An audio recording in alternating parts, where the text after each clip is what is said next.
1 கொரிந்தியர் 12ஆம் அதிகாரம் 1ஆம் வசனத்தை நான் வாசிக்க விரும்புகிறேன். மேன்மை பாராட்டுகிறது எனக்கு தகுதி அல்லவே, ஆகிலும் கர்த்தர் அருளிய தரிசனங்களையும் வெளிப்படுத்தல்களையும் சொல்லுகிறேன். அன்புக்குரியவர்களே, பவுல் அப்போஸ்தலன் சொல்லுகிறார், நான் மேன்மை பாராட்டுவது எனக்கு தகுதி அல்ல. நானே என்னை பற்றி சொல்லிக்கிறது எனக்கு சந்தோஷம் இல்லை, அது என்னுடைய பண்பும் அல்ல. எனக்கு அன்பார்ந்தவருடைய பிள்ளைகளே, பவுல் அப்போஸ்தலன் கர்த்தருடைய வெளிப்பாடுகளை சொல்லியாக வேண்டும். ஆனால் அந்த வெளிப்பாடுகளை சொல்லும்போது அதை பெருமையிலே நின்று சொல்லாமல் அதை தன்னை தாழ்த்தி அவர் பேச விரும்புகிறார். அவர் எனக்கு தான் எல்லாம் தெரியும்னு பேசவும் விரும்பல.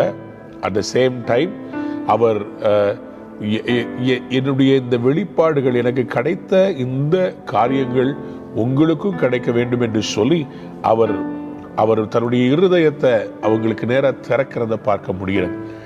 ஒரு ஆசான், அதாவது ஒரு கற்றுக் கொடுக்கிறவர் எப்படி கற்றுக் கொடுப்பார்?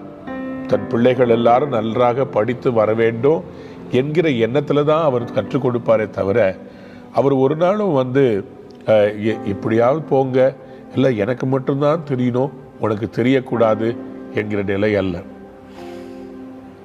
கவனிங்கள், எப்போதுமே பவுல் அப்போஸ்தலன் தனக்கு கிடைத்த வெளிப்பாடுகளை தன்னை தாழ்த்தி பேசுகிறதை பார்க்க முடிகிறது.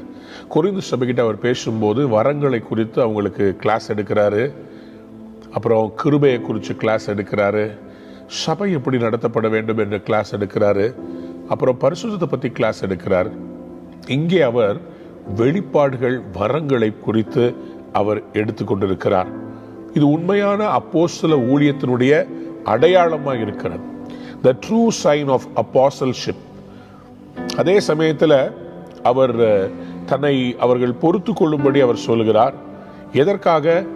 நான் உங்களுக்கு கற்றுக் கொடுக்கும் போது நீங்கள் கற்று தேர வேண்டும், என்னை நான் பெரியவனாக காண்பிப்பதற்காக அல்ல, எனக்கு கிடைத்த வெளிப்பாடுகள் நீங்களும் பெற்றுக்கொள்ள வேண்டும் என்கிற எண்ணத்தோடு நான் சொல்லுகிறேன் என்கிற நல்ல மனதோடு அவர்களோடு பேசுகிறதை பார்க்க முடிகிறது. எனக்கு அன்பான தேவனுடைய பிள்ளைகளே, முதலாவதாக அவர் எப்படி ஆரம்பிக்கிறார்ன்றதை பாருங்க. அவர் ஆரம்பிக்கும் போதே அவர் சொல்றாரு, மேன்மை பாராட்டுகிறது எனக்கு தகுதி அல்லவே. மேன்மை பாராட்டுகிறது எனக்கு தகுதி அல்ல அப்படின்னு சொல்றார். It is not I must not gain anything. நான் எதுலேயும் போஸ் பண்ணுறது எனக்கு சந்தோஷம் இல்லை, தகுதி இல்லை. ஏன்னா அவர் இப்போ ஒரு சில காரியங்களை வெளிப்படுத்த போகிறார். தேவ பிள்ளைகளே, நம்ம என்ன ஊழியம் செஞ்சாலும், நம்ம என்ன தியாகமாக வாழ்ந்தாலும், நம்மளை பற்றி நம்ம பெருமை பேசிக்கிறதுக்கு ஒன்றுமே இல்லை. ஏன்னா எல்லாமே ஆண்டவருடைய கிருபை. சொல்லுங்க ஆமென். பரிசுத்தமாக வாழ்கிறது தேவனுடைய கிருபை, உண்மையாக இருக்கிறது தேவனுடைய கிருபை. என்கிட்ட ஒரு புகழ்பெற்ற ஒரு ஊழியக்காரத்தில் கேட்டேன், ஐயா இவ்வளோ பரிசுத்தமாக வாழ்கிறீங்களே, உங்களை மாதிரி நானும் வாழணும்னு விரும்புகிறேன், எப்படி இதனுடைய ரகசியம் என்ன? எப்படி இவ்வளவு நாள் நீங்கள் பரிசுத்தமாக வாழ்கிறீங்க? எப்படி இவ்வளவு நாள் நீங்கள் வல்லமையாக ஊழியம் செய்கிறீங்க? அந்த ரகசியத்தை சொல்லுங்கள். 40 நாள் உபவாசம் இருக்கணுமா? அல்லாவிட்டால் ஏதாவது ஒரு இடத்துக்கு போய் தனியாக கர்த்தர்ட்ட காத்திருக்கணுமா? அவர் சிம்பிளாக சொன்னார், அதெல்லாம் ஒன்றும் இல்லைப்பா, எல்லாம் ஆண்டவருடைய கிருபை அப்படின்னார்.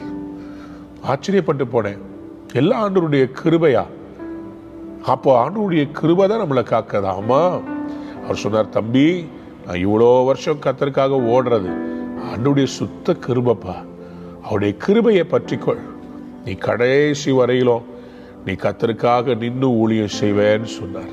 ஆம் பிரியமானவர்களே, பவுல் அப்போஸ்தலன் அநேக நேரத்தில் அவர் தன்னுடைய பலவீனங்களை எல்லாம் சொல்லி எப்படி கர்த்தருடைய கிருபை தன்னை தாங்கினது என்பதை அவர் சொல்லுகிறார். ஆகவேதான் அவர் உணர்ந்து சொல்ல, சம்டைம்ஸ் அவர் சொல்றாரு, நான் ஃபூலிஷா, நான் பைத்தியக்காரன் பேசுவது போல பேசுகிறேன், ஆகிலும் என்னை பொறுத்து கொள்ளுங்கள்னு சொல்லிட்டு அவர் பேசுகிறார். பிகாஸ் அவருக்கு தெரியும் இதையெல்லாம் அவருடைய சாதனையால், அவருடைய ஞானத்தால், அறிவால் வந்ததல்ல, எல்லாம் கர்த்தருடைய கிருபை. சொல்லுங்க அல்லேலூயா. ஆகவே அவர் சொல்லுகிறாரு, கர்த்தர் அருளிய தரிசனங்களையும் வெளிப்படுத்தல்களையும் நான் சொல்லுவேன், விஷன்ஸ் அண்ட் ரெவலேஷன்ஸ். எல்லாரும் எழுதி கொள்ளுங்க, விஷன்ஸ் அண்ட் ரெவலேஷன்ஸ். விஷன்னா என்ன, ரெவலேஷன்னா என்ன?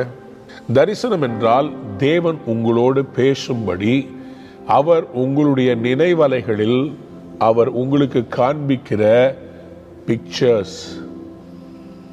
உங்கள் எதிர்காலத்தை குறித்தோ இந்த தேசத்தின் எதிர்காலத்தை குறித்தோ தேவன் உங்களுக்கு காண்பிக்கிற ஒரு படக்காட்சி, அல்லாவிட்டால் ஒரு படம் உங்கள் மனதில் ஸ்ட்ராங்காக அதை ஆண்டவர் பதிய வைப்பார். தரிசனம்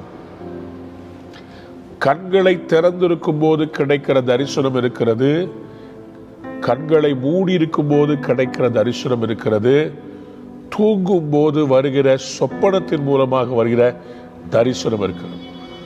There are open-eyed visions, there are closed-eyed visions, and there are visions which are revealed through dreams. Visions and dreams. இந்த விஷன்ஸ் அண்ட் ட்ரீம்ஸை கர்த்தர் எப்படி அவர் கொடுப்பார் என்று சொன்னால் வெளிப்பாட்டு மூலமாய் கொடுப்பார். Revelations. So visions, dreams and revelation, இந்த வெளிப்பாடை தான் ஆண்டவர் என்ன பண்ணுவார்? தரிசனமாக, சொப்பனமாக கர்த்தர் கொடுப்பார். வேதம் சொல்கிறது, தீர்க்க தரிசனம் இல்லாத இடத்தில் ஜனங்கள் சீர்கெட்டு போவார்கள். Where there is no vision, people perish. People perish for lack of vision. நீதிமொழிகள் 29 அதிகாரம் 18வது வசனம். தரிசனம் இல்லாத இடத்தில் ஜனங்கள் சீர்கெட்டு போவார்கள். வேதத்தை காக்கிறவனோ பாக்கியவான். தரிசனம் இல்லாத இடத்தில் ஜனங்கள் சீர்கெட்டு போவார்கள். எனக்கு அன்பானவர்களே, ஆண்டவர் தரிசனத்தை கொடுக்கிறவராய் இருக்கிறார். இப்போ எனக்கு ஒரு விஷன் இருக்குது. என்ன விஷன்? 38 மாவட்டங்களும் போய் ஜெபம் பண்ண வேண்டும். 2 அதாவது புதுச்சேரி அண்ட் காரைக்கால் யூனியன் பிரதேசங்கள், இந்த இடங்களுக்கும் போய் ஜெபம் நடத்தும். மொத்தம் 40 இடங்களில் ஜெபம் நடத்த வேண்டும். 40 நாட்கள். ஜனவரி 17ஆம் தேதி ஆரம்பித்து நாங்கள் பிப்ரவரி 28ஆம் தேதி வரை ஒவ்வொரு நாளும் ஒவ்வொரு மாவட்டத்தில், கர்த்தருக்கு சித்தமானால் சென்னையில் மட்டும் மார்ச் 1ஆம் வாரத்தில் கடைசி அந்த முதல் வாரத்தினுடைய கடைசி பகுதியிலையும் நம்ம கூட்டம் நடத்த போகிறோம். கர்த்தருக்கு ஸ்தோத்திரம். இப்போ we have a vision.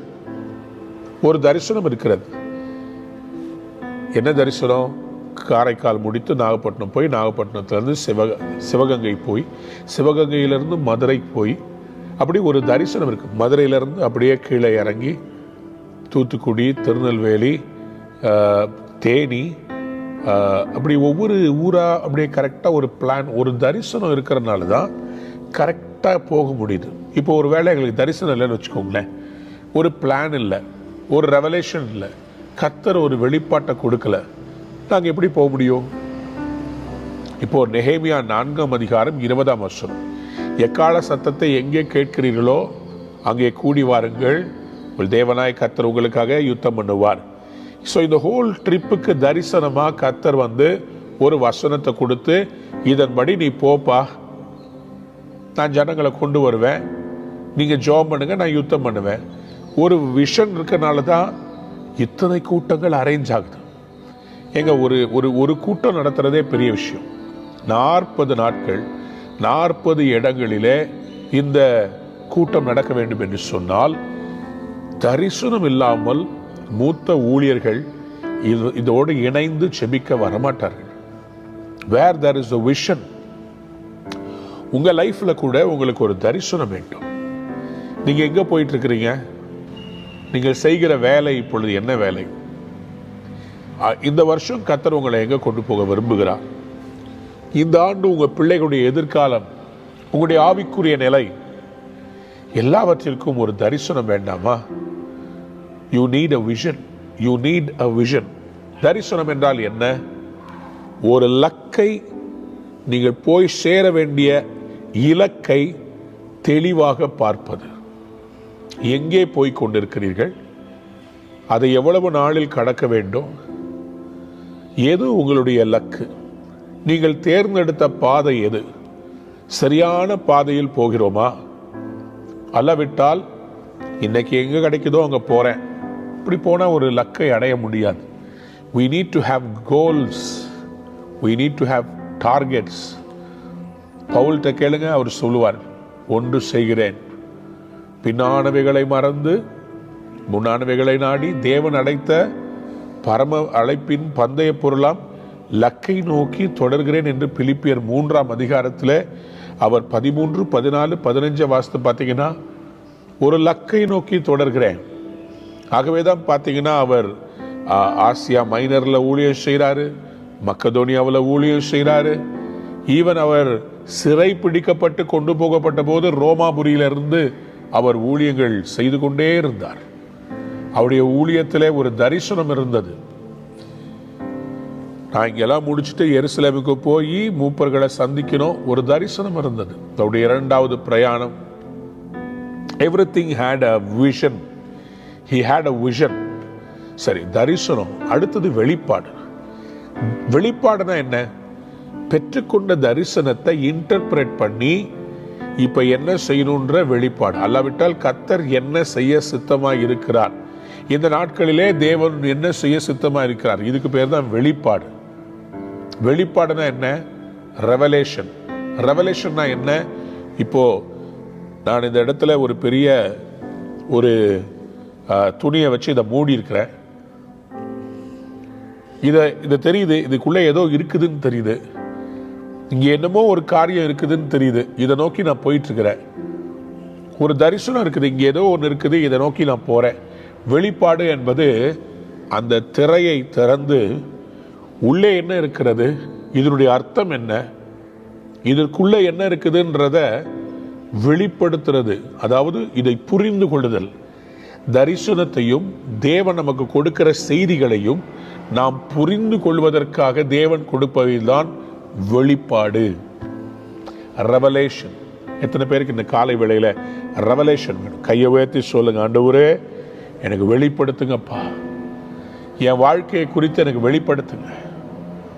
இந்த தேசத்துல எலெக்ஷன்ல என்ன செய்ய போறீங்க? வெளிப்பாடு தாங்கப்பா. இந்தியாவில் என்ன செய்ய போறீங்க? தரிசனம், வெளிப்பாடுகள். தரிசனம், வெளிப்பாடுகள். இது ரெண்டும் கிறிஸ்தவ வாழ்க்கையிலே ரொம்ப இன்றியமையாததா இருக்கிறது. Both these are very very important in the Christian living.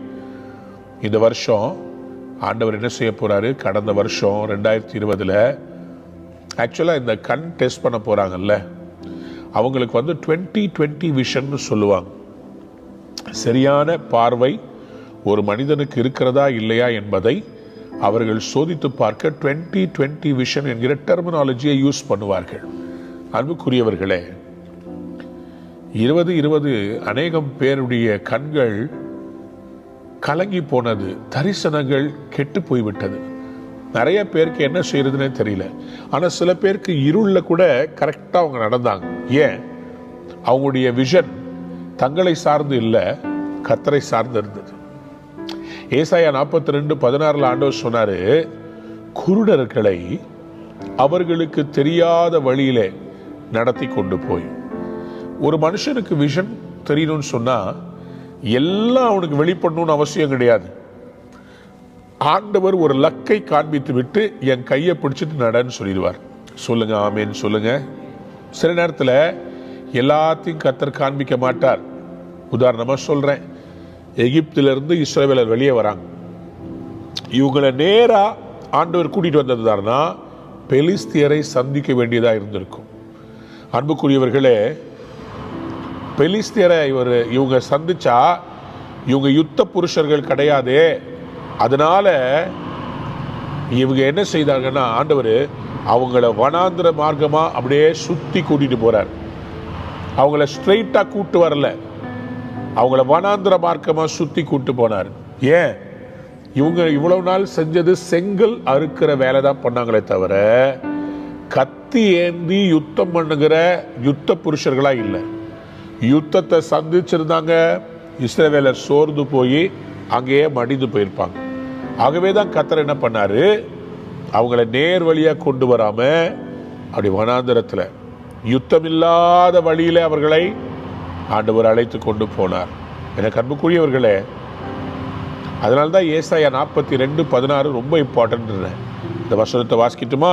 குருடரை அவர்கள் அறியாத வழியிலே நடத்தி அவர்களுக்கு தெரியாத பாதைகளிலே அவர்களை அழைத்து கொண்டு வந்து அவர்களுக்கு முன்பாக இருளை வெளிச்சமும் கோணலை செவையுமாக்குவேன். இந்த காரியங்களை நான் அவர்களுக்கு செய்து அவர்களை கைவிடாதிருப்பேன். கையை உயர்த்தி அல்லேலூயா சொல்றீங்களா? Sometimes when you don't have a proper vision, it is better to hold the hands of God and start walking.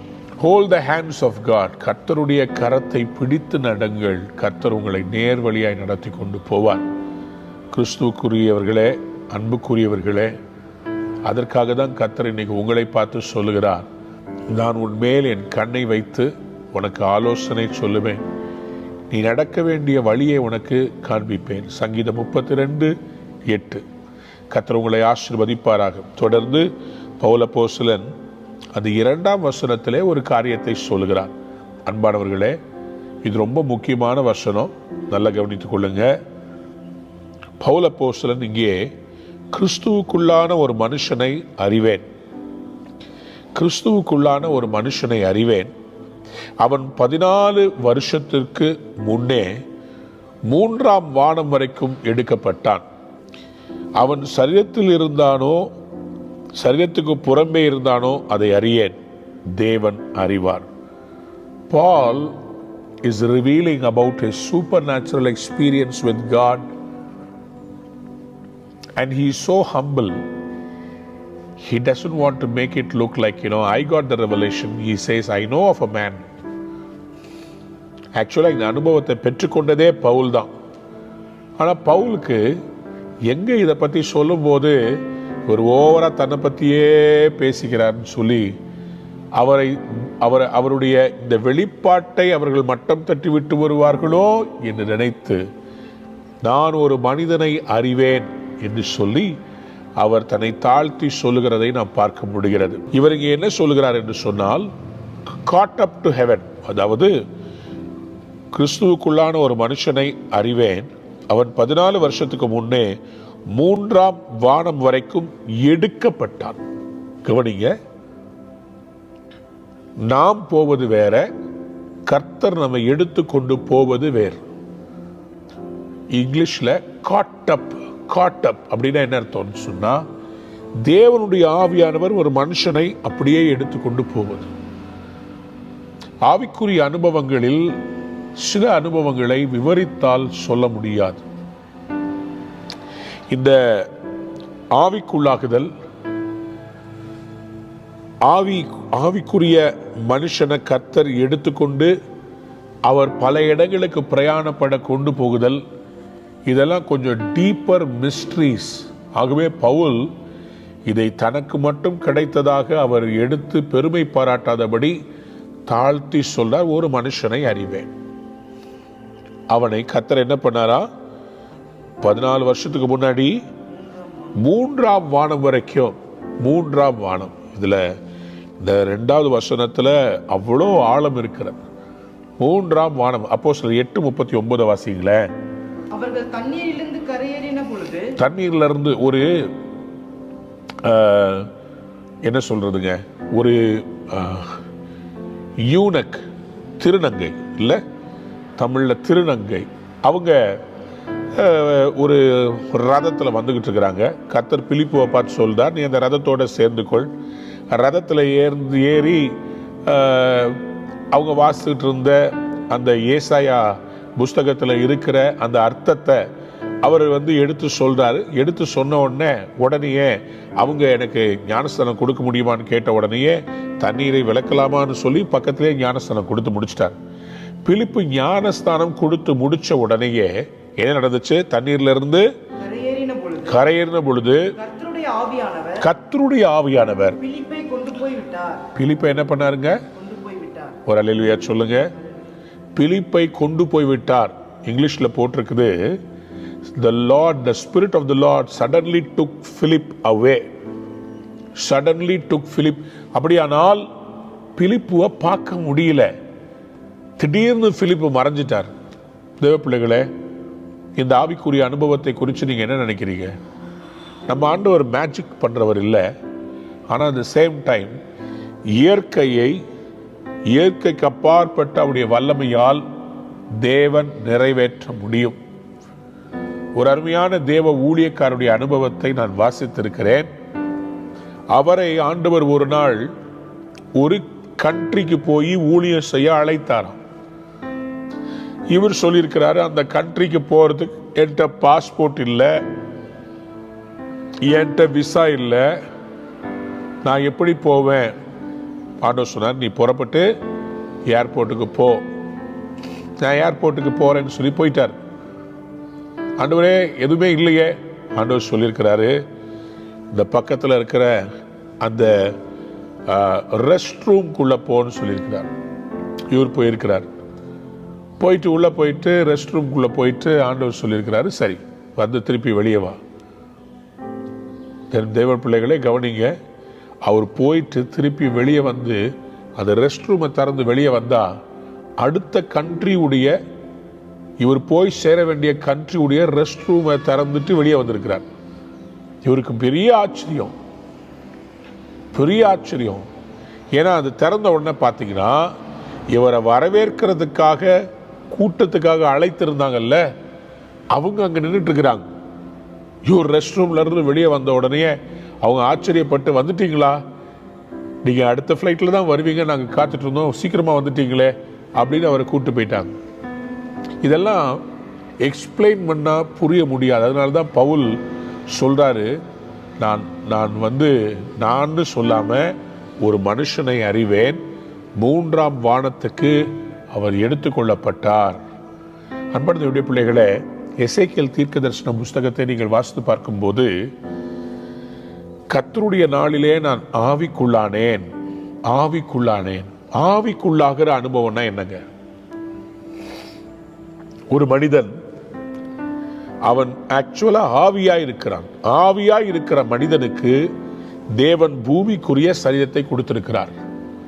ஆனால் அந்த ஆவிக்குரியவர் நமக்குள்ளே ஃபோர்ஸா வந்து இந்த மாம்சத்தை தாண்டி நம்மை ஆவிக்குள்ளாகும் போது, எப்படி தண்ணீரை சுட வைத்தால் தண்ணீர் ஆவியாக மாறுகிறதோ அதுபோல பூமிக்குரிய சரீரம் ஆவிக்குரிய சரீரமாய் மாறி இயற்கையினுடைய நியதிகளை தாண்டி செயல்பட ஆரம்பிக்கிறது. இதை தவிர வேற எக்ஸ்பிளனேஷன் கொடுக்க முடியாது. தண்ணீரை கொதிக்க வைக்கும் போது தண்ணீர் லிக்விட் ஸ்டேட், திரவ நிலையிலிருந்து ஆவி நிலைக்கு மாறுகிறது. அதே மாதிரி பரிசுத்த ஆவியானவர் நமக்குள்ளே வரும்போது, பரிசுத்த ஆவியானவருடைய வல்லமை நமக்குள் பலமாய் இறங்கும் போது, ஆவிக்குள்ளானேன் என்றால் என்ன? நான் சரீர நிலையிலிருந்து, மாம்சத்திலிருந்து ஆவி நிலை. இயேசுசாமி பூமியில இருந்தபோது அவரை நாசரேத்து என்கிற உயரமான மலையிலிருந்து தள்ளி விடுறதுக்கு போயிட்டாங்க. அவரை தள்ளி விடுறதுக்காக கிளிஃப், நான் அந்த இடத்துல போய் நின்னேன். நாசரேத்துல எந்த மலையிலிருந்து ஏசப்பாவை தள்ளிவிட, கீழே பார்த்தீங்கன்னா பெரிய குழி, ஒரு மலை கிளிஃப்ல இருந்து. ஆனா வேதம் சொல்கிறது, லூக்கா 4ஆம் அதிகாரம் 30ஆம் வசனத்துல, அவரோ அவர்கள் நடுவிலிருந்து கடந்து போய் விட்டார். இன்னொரு டிரான்ஸ்லேஷன் சொல்கிறது, அவர்கள் கண்களுக்கு அவர் மறைந்து போனார். They were not able to see him. பிசிக்கலா ஜீசஸை தள்ளி விடுறதுக்கு பார்க்கறாங்க, திடீர்னு அவரை காணல. அவருடைய சரீரத்தை அவங்களால தள்ளிவிட முடியல. இது மறுரூபப்படுகிற ஒரு அனுபவத்தினுடைய அடையாளம். இதைத்தான் மத்தேயு 17ஆம் அதிகாரம் 2ஆம் வசனத்தை நீங்க வாசித்து பார்த்தீங்கன்னா, கிறிஸ்து அவர்களுக்கு முன்பாக மறுரூப மலையிலே மறுரூபமாகி அவரோட மோசேயும் எலியாவும் இருக்கிறாங்க. மறுரூபமாக்கப்பட்ட சரீரத்திலே, சரீரத்தோடு பரலோகத்துக்கு ஏறி போன எலியா, மாம்சமோ ரத்தமோ பரலோக ராஜ்யத்தை சுதந்திரித்துக் கொள்ள முடியாது. அப்படின்னா எலியாவுக்கு கர்த்தர் ஒரு ஆவிக்குள்ளாக்கும் ஒரு அனுபவத்தை கொடுத்து பிசிக்கல் பாடியை ஸ்பிரிச்சுவல் பாடியா மாத்தி பரத்துக்கு எடுத்துக்கொண்டார். மோசேயுடைய சரீரத்தை கர்த்தர் அடக்கம் பண்ணார், இஸ்ரவேலர் அல்ல, கர்த்தரே கொண்டு போய் அடக்கம் பண்ணார். அவருடைய சரீரத்தையும் ஆண்டவர் ஆவிக்குள்ளாக்கி இருக்கிறார்.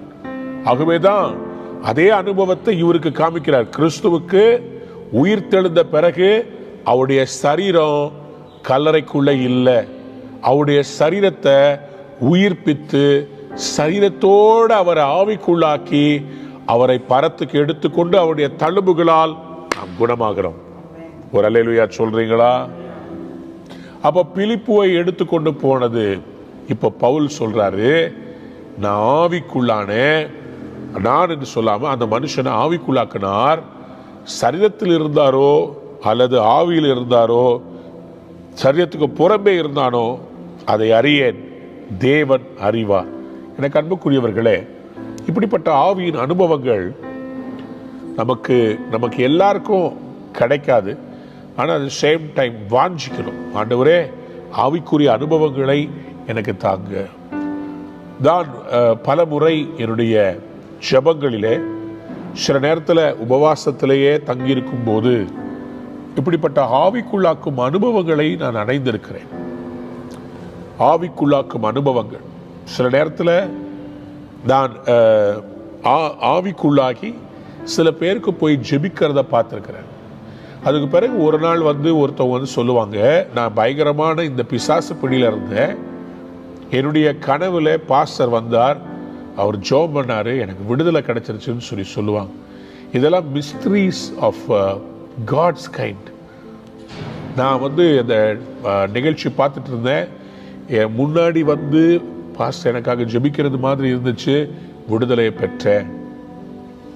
சில நேரத்தில் கர்த்தர் ஆவிக்குள்ளாக்கும் அனுபவங்களை எனக்கு தந்திருக்கிறார். பல மொழி பேசுகிற மக்களுக்கு போய் ஊழியம் செய்கிறதை நான் உணர்ந்திருக்கிறேன். அது புரியாத ஒரு புதிர். You never understand how the holy spirit is using. பரலோகத்துக்கு போனாதான் தெரியும். அதனால தான் அவர் சொல்றார், நான் அதை அறியேன், தேவன் அறிவார். எசேக்கியேல் நீங்க பாருங்களேன், எசேக்கியேல் தீர்க்கதரிசிக்கு கர்த்தர் கொடுக்கிற வெளிப்பாடு, இவர்கள் சிறையிருப்பில் இருக்கிறாங்க. சிறையிருப்பில் இருக்கிற இவரை பாபிலோனிலே இருந்து எருசலேமிலே இருக்கிற தேவாலயத்துக்கு கர்த்தர் எப்படி கொண்டு போனார்னு சொன்னா, கர்த்தருடைய கை என் மேல் அமர்ந்து கர்த்தர் என்னை ஆவிக்குள்ளாக்கி வெளியே கொண்டு போய் எலும்புகள் நிறைந்த பள்ளத்தாக்கின் நடுவிலே நிறுத்தி. எசேக்கியேல் 1ஆம் அதிகாரத்திலேயே நீங்க பார்த்தீங்கன்னா, அவரை ஆவிக்குள்ளாக்கி அவரை கொண்டு போய் அவர் உயரமான ஒரு இடத்துல நிறுத்துறார். எசேக்கியேல் புஸ்தகம் முழுவதும் வாசித்து பாருங்க. தேவாலயத்துக்கு கொண்டு போய் நிறுத்துறார். தேவாலயத்தின் வட திசையில நான் போய் நின்னேன் அப்படின்னு சொல்றார். பிசிக்கலா அவர் போல, ஆவியில கர்த்தர் அவரை டிரான்ஸ்போர்ட் பண்ணி கொண்டு போனாரு. எனக்கு அன்பான தேவனுடைய பிள்ளைகளே, இந்த காலை வேளையில ஆண்டவர் அவருடைய பிள்ளைகளுக்கு கொடுக்கிற ஆவிக்குரிய அனுபவங்களை நாம் இந்த spiritual these are mysteries of the Bible. ஆண்டவர் நமக்கு கொடுக்கிற மேன்மையான அனுபவங்கள். தேவனுக்கு ஏற்கும் அந்த வாழ்க்கையை வாழ ஆரம்பிக்கும் போது இப்படிப்பட்ட அனுபவங்களை அவர் தருகிறார். ஆனால் ஒரு டிஸ்க்ளைமர் கொடுக்க விரும்புகிறேன். சில பேர் இந்த ஆவிக்குரிய அனுபவங்களையே எதிர்பார்த்து வஞ்சிக்கிற ஆவியினாலே வஞ்சிக்கப்படுவதற்கு வாய்ப்பு இருக்கிறது. நான் இந்த ஆவிக்குரிய அனுபவங்களை, இப்படிப்பட்ட ஆவிக்குரிய அனுபவங்களை விரும்புகிறேன். ஆனால் டெய்லி இது நடக்கணும்னு சொல்லி நான் முயற்சிப்பது இல்லை.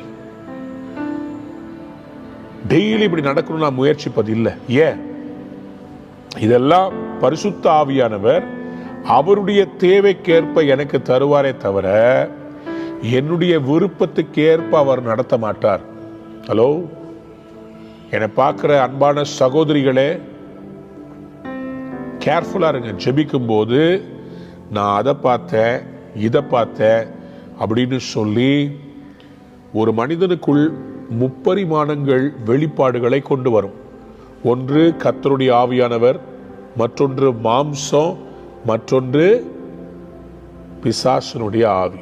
இந்த 3 காரியங்கள் உள்ளே தரிசனம் போல கொண்டு வரும். ஆவியானவர் வெளிப்படுத்துவதிலே பரிசுத்தம் இருக்கும், தெளிவு இருக்கும், வேதத்துக்கு அது ஒத்து போகும்.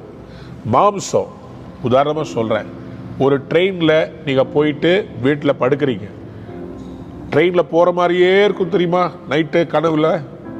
அது எங்கேருந்து வருதுன்னு நினைக்கிறீங்க? உங்கள் மாம்சத்தில் படித்த அந்த பிக்சர், அந்த அனுபவம் அதே போல் உங்களை தூண்டுது. பஸ்ஸில் ட்ராவல் பண்ணுற மாதிரியே இருக்கும். ஆனால் சில நேரத்தில் யாரோ உங்களை அடிக்கிற மாதிரி, வெட்டுற மாதிரி, நாய் உங்களை கடிக்கிற மாதிரி, இதெல்லாம் பிசாசு கொண்டு வர்ற சில விஷயங்கள். மனிதர் தூங்கும்போது அவருடைய சத்துருவானவன் என்ன பண்ணுவானா? களை விதைப்பான். அப்போ சில பேர் என்ன பண்றது, ஓவரா இந்த தரிசனம் பார்க்கிறேன்னு சொல்லி வேதத்தை பார்க்காம தரிசனத்தை பார்க்க ஆரம்பிச்சிடுறது. அப்போ என்ன பண்ணுவாங்க, நான் இதை பார்த்தேன், ஒரு மாடை பார்த்தேன், அப்போ நான் ஒரு பாம்பை பார்த்தேன், அப்புறம் நான் ஒரு எலியை பார்த்தேன். உடனே என்ன பண்ணுறது, அதுக்கு ஒரு இன்டர்பிரிட்டேஷன் கொண்டு வருது. ஓ எலினா இது, ஓ பாம்புனா அது, ஓ அதுதான் இது அப்படின்னு சொல்லி டிசெப்ஷனுக்குள்ளே போகிறதுக்கு நிறைய வாய்ப்பு இருக்குது. இது ரொம்ப ரிஸ்கான ஒரு அனுபவம். இதை கேர்ஃபுல்லாக நம்ம கிறிஸ்தவங்க ரொம்ப கேர்ஃபுல்லாக இருக்கணும். ஏன்னா குறி சொல்கிற ஆவி ஈஸியாக இப்படிப்பட்ட டிசெப்ஷனில் ஈஸியாக குறி சொல்கிற ஆவியும் அந்தி கிறிஸ்துவின் ஆவியும் பிசாசானவன் ஒளியின் தூதனுடைய வேஷத்தை தரித்துக் கொள்வானே, அந்த முந்தின சாப்டரில் வாஸ்தவம்ல, அந்த டிசெப்ஷன் வந்துட போகுது. நான் உங்களுக்கு சொல்கிறேன், உங்களுடைய ஆவிக்குரிய அனுபவங்களை நீங்கள் அதையே நம்பியிருக்கக்கூடாது. நல்ல தலைமைத்துவத்துக்கிட்ட போய், பாஸ்டர் இந்த மாதிரி பார்த்தேன், அதாவது ஒன்று சொல்கிறேன் கேட்டுக்கோங்களேன், கர்த்தர்கிட்டருந்து ஒரு தரிசனம் வந்துச்சுன்னா அது உங்களோட மனசை விட்டு போகவே போகாது. கர்த்தர்கிட்டருந்து வரலைன்னா அது அப்படியே மறைஞ்சு போயிடும். 14 வருஷத்துக்கு முன்னாடி இவருக்கு ஏற்பட்ட ஆவிக்குரிய அனுபவம். நான் 21 நாள் உபவாசம் இருந்தேன். 2004 வருஷத்தில் அக்டோபர் மாதத்தில் 21 நாள் உபவாசம் இருந்தேன். அந்த உபவாசம் இருக்கும்போது எனக்கு ஏற்பட்ட அனுபவங்கள், கர்த்தரினோடு பேசினவைகளை எல்லாம் என் மனதில் அப்படியே, நான் ஒரு டைரி எழுதுனா எப்படி எழுதுவேன், எழுதி வச்சிருக்கிறேன், டைரி வச்சிருக்கிறேன். ஆனால் அதை விட என் மனசில் 10வது நாள் என்ன நடந்துச்சு, 12வது நாள் என்ன நடந்துச்சு, என்கிட்ட கர்த்தர் என்ன பேசினார், என்னை ஆவிக்குள்ளாக்கி எப்படிப்பட்ட ஊழியங்களை ஆண்டவர் செய்ய சொல்லி சொன்னார், அது எல்லாம் என் மனசுல பசுமரத்து ஆணி போல அடிச்சது மாதிரி இருக்குது. ஸோ நானா கேட்கல, ஆண்டவரா கொடுத்தார்.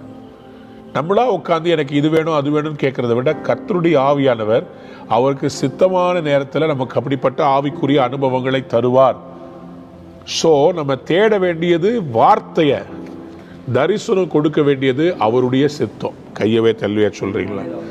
தயவு செய்து தரிசனம் பார்க்கணும், இந்த ஆவிக்குரிய அனுபவங்களையே தேடி ஓடாதீங்க. வார்த்தையை தேடினீங்கன்னா வார்த்தை பேஸ்டா கர்த்தர் என்ன பண்ணுவார், தரிசனங்களை கொடுப்பார். இது உங்களுக்கு நான் கரெக்டான டீச்சிங் கொடுக்குறேன்னு நான் விசுவாசிக்கிறேன். ஏன்னா நம்ம டிசெப்ஷனுக்குள்ளேயும் போயிடக்கூடாது, அஞ்ஞானத்துக்குள்ளேயும் வாழக்கூடாது, தரிசனம் இல்லாமலும் இருக்கக்கூடாது. ஓவரா போய் நான் சாம் சுந்தரம் ஐயா கிட்ட கேட்டேன், ஐயா கிறிஸ்துவுக்குள்ள ரொம்ப நாளாக கரெக்டாக ஓடுறது எப்படி? அவர் சொன்னார், கிருபையை பற்றி கொண்டு ஓவரா ஓடவும் கூடாது, பின்னாடி தங்கி இருக்கக்கூடாது. ஆண்டவரை விட்டு ஜெபம் பண்ணாம, வேதம் வாசிக்காம, அவரோட ரிலேஷன்ஷிப்பில் இல்லாமல் இருந்தீங்கன்னா பின்னாடி தங்கிடுவீங்க. அதே சமயத்தில் அவர் இது எனக்கு சொன்னார், ஓவராகவும் போய் டிசெப்ஷனுக்குள்ளே போயிடக்கூடாது. என்ன சொல்கிறீங்க பாஸ்டர்? அவர் சொன்னார், சாம் சுந்தரம் ஐயா, ஒருத்தர் வேகமாக ஓடிக்கிட்டு இருக்கிறான். வேகமாக ஓடிக்கிட்டு இருக்கிறவனை நீங்கள் பின்னாடி இழுத்தீங்கனாலும் அவன் விழுந்துருவான். அட் த சேம் டைம் வேகமாக ஓடுறவனை லைட் லைட்டா முதுகுல அப்படி தள்ளி விட்டா வேகமா ஓடுறவன் என்னவா, ஸ்ட்ரெயிட்டா மூஞ்சி போய் அடிச்சு பல்லு உடைஞ்சு மூஞ்சி தேஞ்சு போயிடும். அவர் சொன்னாரு, வேகமா ஓடும்போது முக்கியம் இல்ல, கிறிஸ்து எனக்கு நியமித்த ஓட்டத்திலே எப்படி ஓடணும்னு சொன்னாரு, பொறுமையோடு ஓடணும். கையை உயர்த்தி அல்லேலூயா சொல்றீங்களா? பொறுமையோடு ஓடணும். இப்படிப்பட்ட ஆவிக்குரிய அனுபவங்களை நாம் உருவாக்க முடியாது. இதே மாதிரி இப்படிப்பட்ட ஆவிக்குரிய அனுபவங்களை காண்பித்து சொல்லி எல்லாரை விட நான் மேன்மையானவன். சில பேர் இதை எதுக்கு யூஸ் பண்றாங்கன்னா, இப்ப பவுல் பாருங்களேன், தாழ்மையா நான் ஒரு மனுஷனை அறிவேன்னு சொல்லிட்டார். ஆனா சில பேர் என்ன பண்ணுவாங்க, நான் யாரையும் குறிப்பிட்டு சொல்லல, கவனிங்க, நான் ஆண்டவரை இங்க சந்திச்சேன், நான் இந்த மனுஷனை பார்த்தேன், அந்த தேவ தூதனை பார்த்தேன் அப்படின்னு சொல்லி ஒரு தடவை சொன்னா பரவாயில்ல. டெய்லி இது பார்த்தேன் அது பார்த்தேன்னு சொல்லும்போது ரெண்டு காரியம். ஒன்று, மற்றவர்களை விட நான் பெரிய ஆள்னு காண்பிப்பது.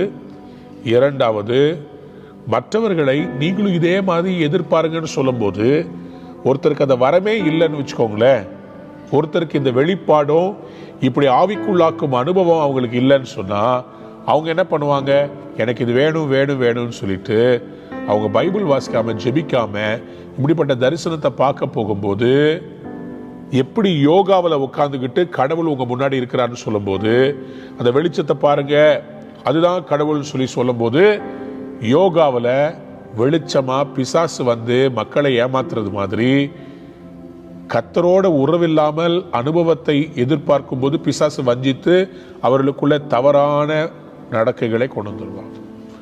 கேர்ஃபுல்லா இருக்கணும். ஏங்க, நமக்கு அப்படி இப்படின்னு பெருசா இல்லைனா கூட கர்த்தர் கொடுத்த வாழ்க்கையில சரியான கிறிஸ்தவ வாழ்க்கை ஓட்ட வேண்டும். சொல்லுங்க அல்லேலூயா, ஹல்லேலூயா. சோ பாருங்க, அவர் சொல்றாரு, 3ஆம் வானம் வரைக்கும் எடுக்கப்பட்டேன். நம்ம பார்க்கிற இந்த வானம் இருக்குல்ல, நம்ம பார்க்கிற இந்த வானம் இது விசிபிள் நம்ம பார்க்கிற இந்த வானம் இது விசிபிள் ஹெவன். இதுக்கு அடுத்தது ஒன்று இருக்குது. அங்கதான் வான மண்டலத்தின் பொல்லாத ஆவிகளின், எபேசியர் 6ஆம் அதிகாரத்தில் நம்ம வாசிக்கிறோம்ல, துரைத்தனங்கள், அதிகாரங்கள், பிரபஞ்சத்தின் லோகாதிபதிகள், வான மண்டலத்தில் உள்ள பொல்லாத ஆவிகளின் சேனைகள், இதையெல்லாம் இருக்கிற ஒரு ரீஜியன். இதெல்லாம் தாண்டி 3வது வானம். வேத பண்டிதர்கள் சொல்றாங்க, அந்த 3வது வானம், அந்த 3வது வானத்துல அதுதான் சொல்றாங்க the third heaven. அங்கதான் பரதீஸ் இருக்குதுன்னு சொல்றாங்க. பாரடைஸ். அது பரலோகம் இல்லை, அது பரதீசு. பரலோகத்துக்கும் பரதீசுக்கும் ஒரு டிஃபரன்ஸ் இருக்குது. கள்ளன் ஆண்டவர்ட்ட சிலுவையில மன்னிப்பு கேட்டபோது, இன்றைக்கு நீ என்னோட கூட எங்க இருப்பேன்னு சொன்னாரு, பரதீசில் இருப்பாய்ன்னு சொன்னார். பரதீசு பரலோகம் இல்லை, பரலோகத்துக்கு முன்னாடி இருக்கிற ஒரு இடம். அந்த இடத்துக்கு தான் பவுல் அப்போஸ்தலன் எடுத்துக்கொள்ளப்பட்டார். 3ஆம் வானம். பரலோகம் என்பது ஆண்டவர் நமக்கு நியாய தீர்ப்பு கொடுத்த பிறகு நம்ம போய் சேருகிற இடம். பரலோகத்தில் பல பகுதிகள் இருக்கிறது. ஆட்டுக்குட்டியானவர் உட்கார்ந்திருக்கிற சிங்காசனம் இருக்கிறது.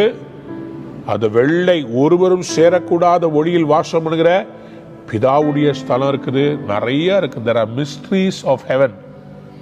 ஆனா இந்த 3ஆம் வானத்துக்கு அவர் எடுத்துக்கொள்ளப்பட்டதை குறித்து 3ஆம் வசனத்தில் அவர் என்ன சொல்றான்னு பார்க்கலாமா? அந்த மனுஷன் பரதீசுக்குள் எடுக்கப்பட்டு மனுஷர் பேசப்படாததும் வாக்கு கெட்டாததுமாகிய வார்த்தைகளை கேட்டான் என்று அறிந்திருக்கிறேன். கையை உயர்த்தி அல்லேலூயா சொல்றீங்களா? இவர் தன்னுடைய அனுபவத்தை சொல்றாரு. இயேசு சாமி எங்க ஏறி போனார் தெரியுமா? இயேசு சாமி பரதீசோட நிக்கல, அவர் அதை விட உயரமான இடத்துக்கு அவர் ஏறி போனார். ஆண்டவருடைய நியாய தீர்ப்புக்கு முன்னாடி மனுஷர் யாரும் போய் அங்க மேல உட்கார முடியாது. ஆனா இவருக்கு அந்த அதிகாரம் கொடுக்கப்பட்டுச்சு. ஏன்? எபேசியர் 4ஆம் அதிகாரம் 10ஆம் வசனத்தை வாசிக்கலாமா? எபேசியர் 4ஆம் அதிகாரம் 10வது வசனம். இறங்கினவரே எல்லாவற்றையும் நிரப்பத்தக்கதாக எல்லா வானங்களுக்கும் மேலாக. எத்தனை வானம்? எல்லா வானங்களுக்கும் மேலாக உன்னதத்திற்கு ஏறினவருமாய் இருக்கிறார். கையை உயர்த்தி ஒரு அல்லேலூயா சொல்றீங்களா? உன்னதம் என்று சொன்னால் என்ன இடம்? யாரும் ஏறாத உயரமான இடம். இவர் உன்னதத்துக்கு ஏறினவர்.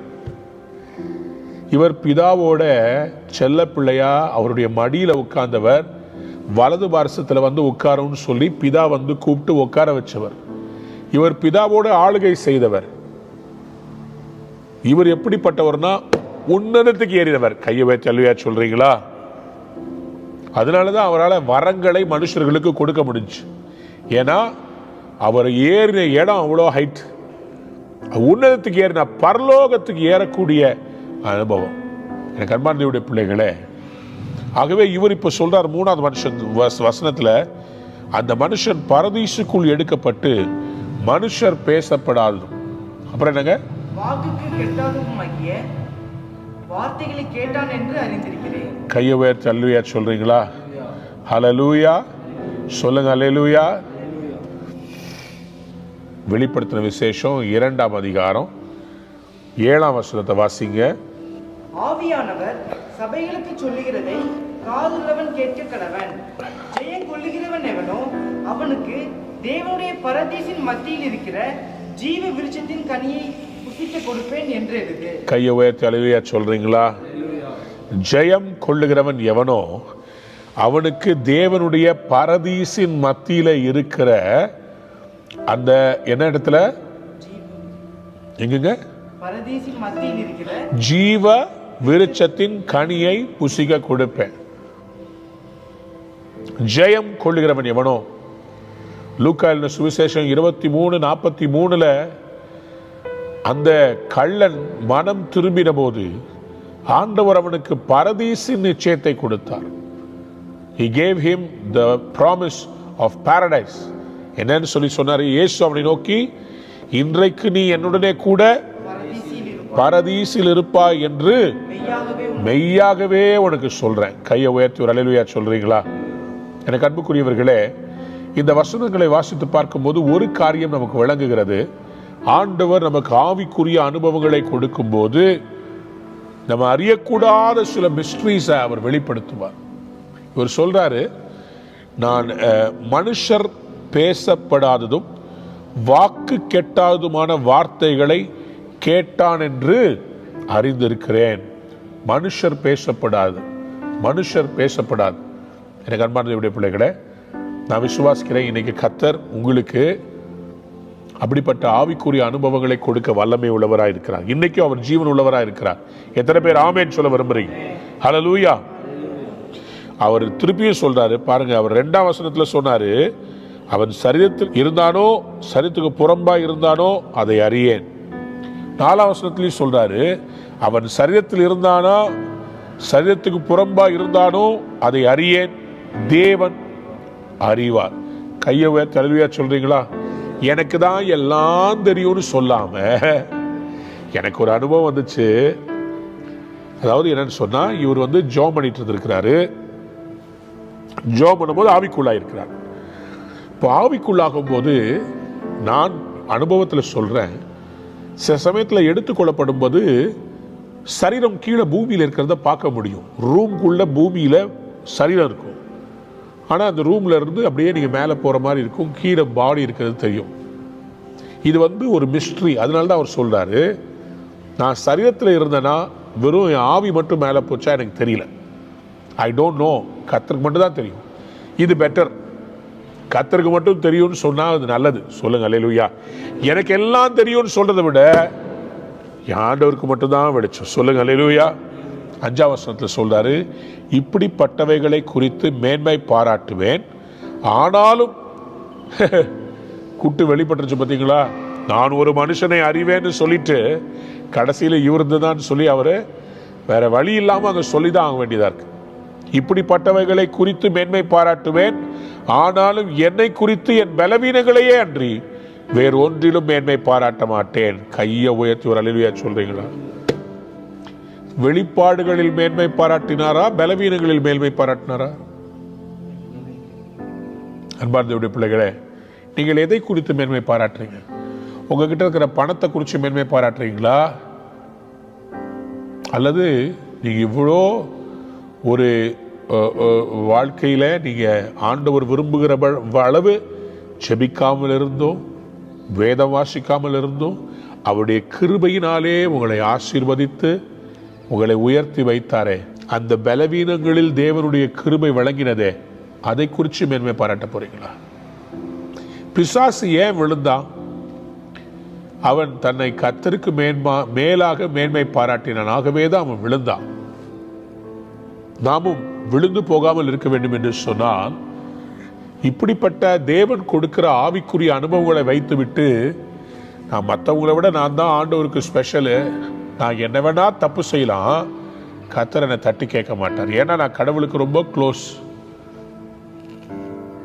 பவுல் சொல்றாரு, எனக்கு இப்படிப்பட்ட ஆவிக்குரிய அனுபவங்களை வச்சிருக்கும் போது 007 லைசன்ஸ் வாங்கிட்டு நான் என்ன வேணா செய்யலான்னு சொல்லி மற்றவங்களுக்கு முன்னாடி என்னை பத்தி நான் பெருமையா பேச விரும்பல.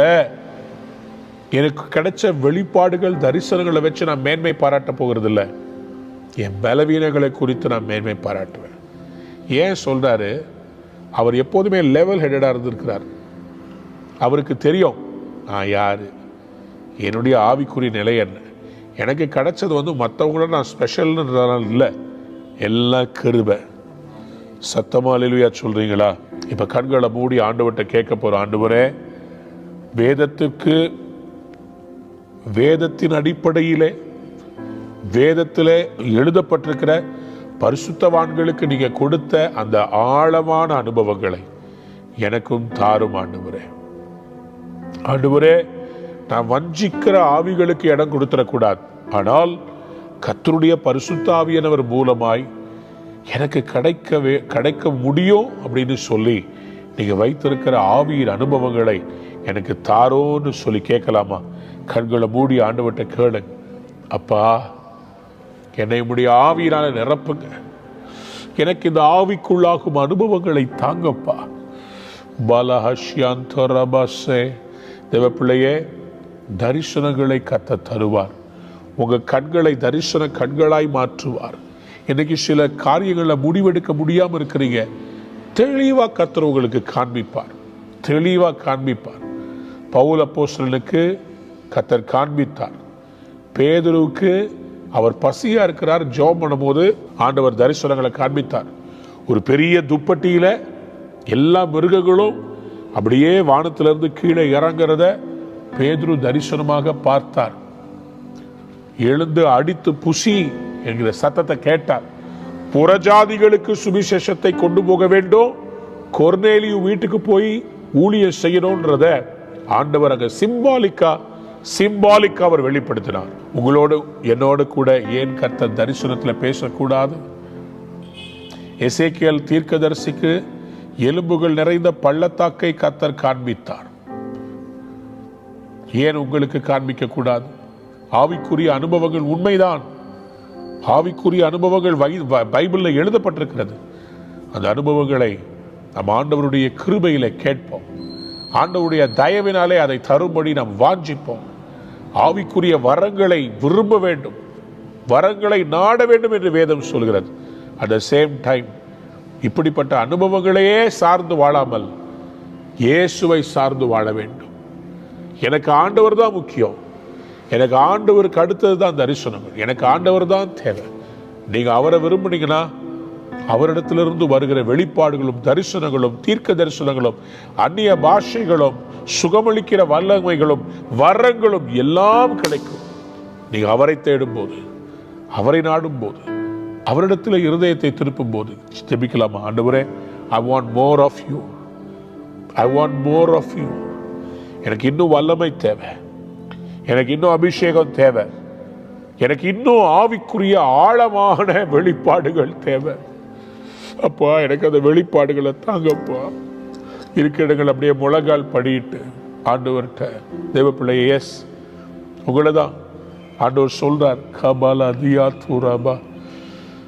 உங்க சோஃபாவுக்கு பக்கத்துல கையை ஊடி, ரைட்டு கையை ஊடி ஜாப் பண்றீங்கல்ல, உங்களுக்கு கர்த்தர் இப்ப சொல்றார், மகளே உன் கண்களை மூடு, நான் உன்னை ஆசீர்வதிக்கட்டும். அவருடைய கரங்கள் உங்கள் மேல் இறங்கி வருகிறது. Receive, receive, receive the gift. Receive the gift of prophecy. Receive the gift of visions, dreams, interpretations. தரிசனங்கள், சொப்பனங்கள், வெளிப்பாடுகளுக்கு அடுத்த தேவ கிருபை, தேவ தயவை பெற்றுக்கொள்ளுங்கள். ரபாதனமா, வாயை திறந்து அப்படியே மென்மையா அந்நிய பாஷைகளை பேசி 2 கரங்களை விரித்துக் கொள்றீங்களா? ஆவியானவர் இப்பொழுது உங்களை ஆவிக்குள்ளாக்கட்டும். ஆவியானவர் இப்பொழுது கடந்து வருகிறார். ஆவியானவர் உங்கள் பக்கத்தில் வந்து நிற்கிறார். அவருடைய கையில் இருக்கிற அபிஷேக தைலம் உங்கள் மேல் வார்க்கப்படுகிறது.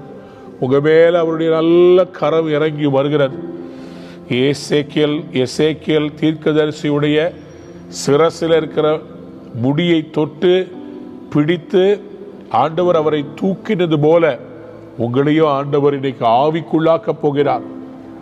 ஏசாயா தேவாலயத்திலே சிங்காசனத்தில் வீற்றிருக்கிற தேவனை அவர் தரிசித்தது போல ஆண்டவருடைய மகிமையை நீங்கள் பார்க்கத்தக்கதா தேவன் இன்றைக்கு ஆவிக்குரிய அனுபவத்தை தருவாரா? சாலமோனுடைய தேவாலயத்தில் அவர்கள் பாடி துதி செய்த போது ஒரு மகிமையின் மேகம் இறங்கி வந்து ஜனங்கள் ஊழியம் செய்ய முடியாமல் கீழே விழுந்தார்களே, அப்படிப்பட்ட ஆவிக்குரிய அனுபவம் இப்பொழுது உங்களுக்கு கிடைப்பதாக.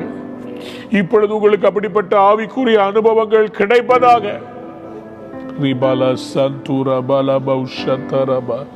ஆண்டவரே, எனக்கு இன்னும் அனுபவங்கள் வேணும்ப்பா, எனக்கு இன்னும் கிருபைகள் வேணும்ப்பா. அதுக்கு நீங்க எனக்கு இன்னும் அதிகமா வேணும். இன்னும் அதிகமா இயேசு என் உள்ளத்தை நிரப்பணும். இயேசு உள்ள நிரப்பினார்னா, the more of Jesus, the more of gifts and the Holy Spirit. இயேசுவே, இயேசு ராஜா, இயேசு கிறிஸ்து, என்னுடைய அருமை ஆண்டவரே, என்னை அதிகமாக நிரப்புங்கப்பா. நீர் வந்தால் எனக்கு அப்படிப்பட்ட ஆவிக்குரிய அனுபவங்கள் இன்னும் கிடைக்கும், இன்னும் ஆழமான அனுபவங்கள் கிடைக்கும்.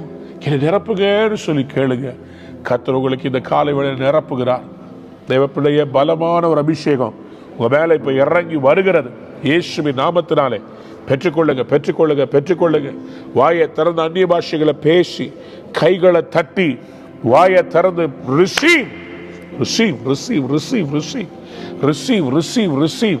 பெரிய பெரிய ஊழியர்களை செய்வதற்கான மகிமையான அபிஷேகம் இப்ப கிடைக்கிறது. Lord touch them, Lord. என் வேலைக்காரருடைய கண்களை திறந்தருளும்.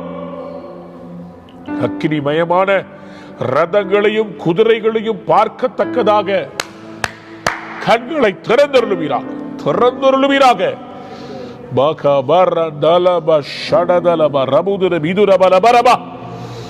இழந்து போன உடைய ஆவிக்குரிய அனுபவங்களை கத்த திருப்பி தர விரும்புகிறார். சில பேர் ரொம்ப ஆண்டவரை விட்டு தூரம் போயிட்டீங்க. God wants to restore. நீ இழந்த அந்த அனுபவங்களை கத்தரை நீங்க திரும்பி தர விரும்புகிறார். ஆண்டவர்கிட்ட கேளுங்கப்பா, என்னை மறுபடியும் உயிர்ப்பீங்கப்பா, என்னை மறுபடியும் உயிர்ப்பீங்கப்பா. நான் உங்களை விட்டு தூரம் போயிட்டேன் ஆண்டவரே, என் ஆவிக்குரிய அனுபவங்களை இழந்து விட்டப்பா. என் ஐஸ் ரொம்ப ஸ்பிரிச்சுவல் ஐஸ்ல இருந்து பிசிக்கல் ஐஸா மாறிடுச்சு. மாம்சத்துக்குரிய கண்களாய் மாறிவிட்டதப்பா. இந்த கண்கள்ல நான் ஆவிக்குரிய அனுபவங்களை பெற வேண்டும்ப்பா. என் கண்ணை தொடுங்கப்பா, என் கண்ணை தொடுங்கன்னு கேளுங்க. ஆண்டவரே, உன் கண்களை தொடுகிறார். ஆண்டவர் உடைய ரத்தத்தினால உங்களுடைய கண்களை கழுவுகிறார். அவருடைய ரத்தத்தினால் உங்களுடைய கண்களை கழுவுகிறார். இயேசுவின் நாமத்தினாலே கண்களை தொடுவீராக பா, சுகம் தருவீராக ராஜா.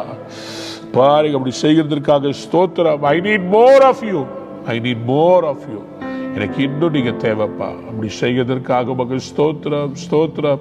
எல்லா வாயை திறந்து கொஞ்ச நேரம் அந்நிய பாஷை பேசி நான் இந்த கூட்டத்தை முடிச்சாலும் சரி, நீங்க ஆண்டவர்கிட்ட விட்டுறாதீங்க. ஆண்டவர்கிட்ட கேளுங்க, இன்னும் எனக்கு நீங்க தேவைன்னு சொல்லி கேளுங்க. சனிக்கிழமை தானே, கொஞ்ச நேரம் நீங்க ஜெபிக்கலாம், கொஞ்ச நேரம் நீங்க தொடர்ந்து ஜெப நிலைமையில இருங்க. கர்த்தர் நீங்க உங்களை நிரப்புவார். ஒரு ஃபாஸ்டிங் எடுங்க. இழந்து போன உங்களுடைய ஆவிக்குரிய பலனை மறுபடியும் உயிர்ப்பீங்க. இந்த வருஷம் விட்டுறாதீங்க. இந்த வருடம் கர்த்தர் உங்களை உயிர்ப்பிப்பாரா. உங்க பிள்ளைகளுக்காக இந்த காலை வேளையில நான் ஜெபிக்கிறேன் அப்பா. உள்ளத்தின் ஆழத்திலிருந்து உங்களுடைய பிள்ளைகளுக்காக ஜெபிக்கிறேன். எங்க எல்லாரையும் கர்த்தர் உயிர்ப்பீங்கப்பா. எங்களுக்காக வைத்திருக்கிற மறைபொருளான உம்முடைய ஆழங்களை எங்களுக்கு வெளிப்படுத்தும் தேவனே. ஆழமும் மறைபொருளுமானதை வெளிப்படுத்துகிறவர் என்று தானியேல் தீர்க்கதரிசன புஸ்தகத்தில் வாசிக்கிறோமே. ஆழமும் மறைபொருளுமாய் இருக்கிறதை தரிசனங்கள், சொப்பனங்கள், தீர்க்க தரிசனத்தின் மூலமாய் எங்களுக்கு வெளிப்படுத்தும்படி நான் ஜெபிக்கிறேன். இப்பொழுது உடைய பிள்ளைகளை ஆசீர்வதிக்கிறேன். உடைய பிள்ளைகளுடைய வாழ்க்கையிலே அவர்கள் இழந்த எல்லாத்தையும் திருப்பித்தான். ஆவிக்குள்ளாகும் அனுபவங்களை தான், மேன்மையான ஒரு ஊழியத்தை தான். உடைய பிள்ளைகளை ஆசீர்வதிக்கிறேன். அவருடைய குடும்பத்தை ஆசீர்வதிக்கிறேன். அவருடைய பிள்ளைகளை ஆசீர்வதிக்கிறேன். அவளுக்கு கொடுத்த வேலையை ஆசீர்வதிக்கிறேன். அவள் கொடுத்த பிசினஸை ஆசீர்வதிக்கிறேன். அவருடைய சபையை ஆசீர்வதிக்கிறேன். அவருடைய ஊழியத்தை ஆசீர்வதிக்கிறேன். கர்த்தர் இந்த நாள் முதற்கொண்டு ஆவிக்குரிய அனுபவங்களை தந்து இழந்தவைகளை எல்லாம் உயிர்ப்பித்து உடைய பிள்ளைகளாகிய எங்களை வல்லமையாய் இந்த கடைசி நாட்களில் பயன்படுத்துவீராக. அப்படி செய்ய போறதுக்காக ஸ்தோத்திரம். உடைய நாமத்தை மகிமைப்படுத்த உடைய பிள்ளைகளை ஆசீர்வதிக்கிறேன். இயேசுவின் நாமத்தில் ஜெபம் கேளும் ஜீவனுள்ள நல்ல தகப்பனே. ஆமென், ஆமென். அன்பான நேயர்களே, இந்நிகழ்ச்சியில் கொடுக்கப்பட்ட வாக்குத்தத்தங்களும் தீர்க்க தரிசன வார்த்தைகளும் உங்களுக்கு ஆசீர்வாதமாய் இருந்திருக்கும் என்று நாங்கள் நம்புகிறோம். நீங்கள் பெற்ற ஆசீர்வாதங்களையும் ஜெப விண்ணப்பங்களையும் மற்றும் உங்கள் காணிக்கைகளையும் அனுப்ப வேண்டிய எங்கள் முகவரி: ரூவா ஊழியங்கள், எண் 82, ஜவஹர்லால் நேரு சாலை, சிம்ஸ் மருத்துவமனை எதிரில், வடபழனி, சென்னை 26. உங்கள் காணிக்கைகளை ஆன்லைன் மூலமாக எளிதாக செலுத்தலாம்.